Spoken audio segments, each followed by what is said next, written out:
O Brasil é um país que não tem como não chamar de gigante, uma das maiores economias do mundo, riquíssimo em recursos naturais. E aí vem a pergunta que não quer calar. Por que, então, tanta gente vive com tão pouco? É uma contradição, não faz muito sentido, né?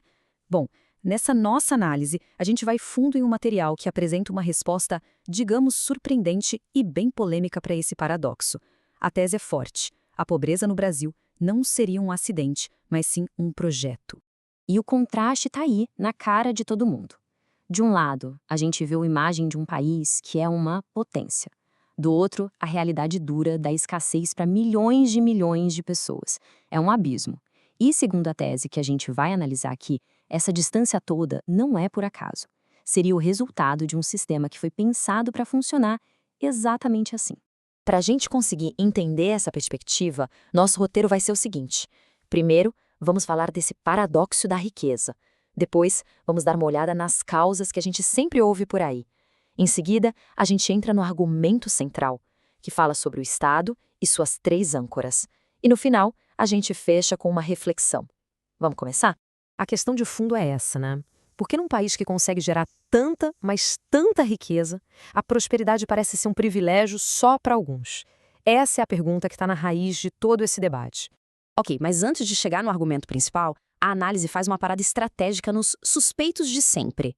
Sabe? Aquelas explicações que todo mundo já ouviu na escola ou leu em algum lugar para justificar a desigualdade no Brasil.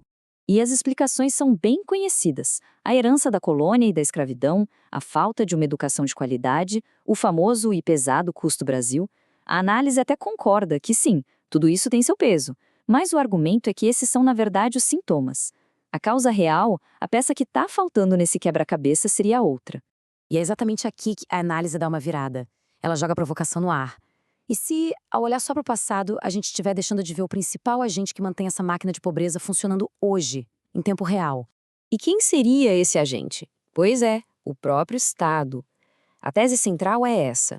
A estrutura que, em teoria, deveria ser a solução, na prática, seria o grande motor que mantém a engrenagem da pobreza sempre girando. Pensa só um pouco. O Estado deveria funcionar como um elevador social, certo? Ajudando as pessoas a subirem na vida. Mas, de acordo com essa tese, ele age justamente ao contrário. Ele seria uma âncora, que prende a maior parte da população lá embaixo, tirando qualquer chance real de ascensão. Tá, mas como essa âncora funciona na prática? A análise aponta 3 mecanismos principais, como se fossem 3 grandes correntes que seguram as pessoas. Vamos olhar de perto cada uma delas. As 3 âncoras, segundo a fonte que estamos analisando, seriam estas. Primeiro, um sistema de impostos que acaba punindo mais quem tem menos. Segundo, uma burocracia que sufoca quem tenta abrir um pequeno negócio. E terceiro, o jeito como o dinheiro arrecadado é gasto, ou mal gasto. Vamos para a primeira âncora, os impostos.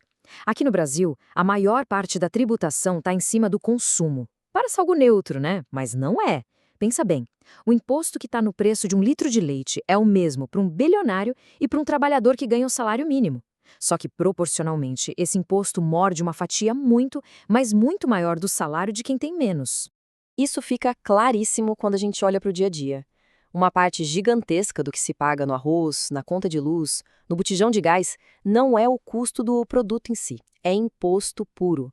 É um dinheiro que a gente nem vê, um imposto invisível que vai embora e diminui o poder de compra das famílias mais humildes. E aí que o nó aperta. O Estado drena uma parte enorme da renda dos mais pobres, por meio do consumo, e o que ele devolve em troca?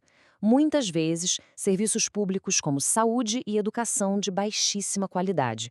O que acaba criando um ciclo terrível, onde a pessoa é obrigada a pagar 2 vezes se quiser ter um serviço minimamente decente. Agora, vamos para a segunda âncora, a burocracia. A análise mostra que para quem tenta abrir um negócio, para quem tenta sair da pobreza por conta própria, o Estado se transforma num verdadeiro paredão. Um labirinto sem fim de regras, taxas e papelada. E os tijolos que formam esse muro são muitos, viu? Licenças caríssimas e demoradas, uma teia de impostos trabalhistas que sufoca qualquer negócio pequeno antes mesmo dele começar a respirar. O resultado disso tudo, a porta da formalidade fica aberta só para alguns, enquanto a grande maioria é empurrada para a informalidade, sem segurança nenhuma. E agora, a terceira e última âncora. O problema, segundo a tese, não é falta de dinheiro. O Brasil arrecada por ano um valor que beira os 3 trilhões de reais. É uma quantia astronômica. Dinheiro que não acaba mais.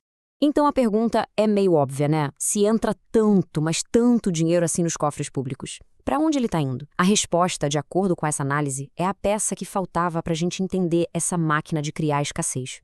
O que a análise argumenta é que a torneira dos impostos jorra dinheiro, só que os canos estão direcionados para os lugares errados. Uma parte enorme desse valor iria para manter privilégios da classe política, super salários do alto escalão do funcionalismo, enquanto outra parte simplesmente vaza pelo ralo da ineficiência e da corrupção. E claro, nunca chega aonde mais precisa, em serviços básicos de qualidade para a população. E com isso, a gente chega na conclusão dessa linha de raciocínio. É o momento de juntar todas as peças e refletir sobre essa relação complexa entre o cidadão comum e a gigantesca estrutura do Estado no Brasil. Para resumir a ópera, a luta do brasileiro comum não é uma só. É uma batalha em duas frentes. De um lado, a dificuldade de todo dia para gerar renda.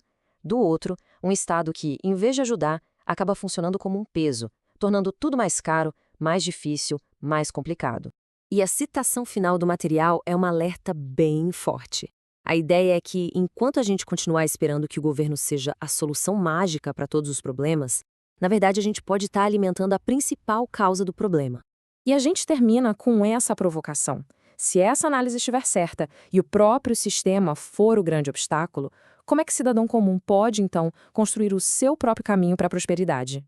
É uma pergunta pesada que fica para a reflexão de cada um. Obrigado por acompanhar esta análise até aqui.